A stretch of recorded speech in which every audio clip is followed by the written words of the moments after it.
Meaning of girder. Girder. Girder. Girder. Girder.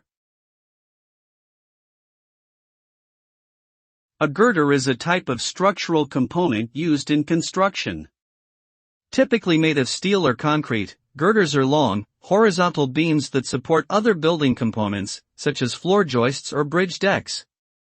They are essential for creating stable and secure structures, especially those that must bear heavy loads or withstand strong lateral forces, such as wind or earthquakes. In short, girders are critical elements in building robust and safe structures, and their strength and durability are key factors in ensuring the longevity and stability of any construction project.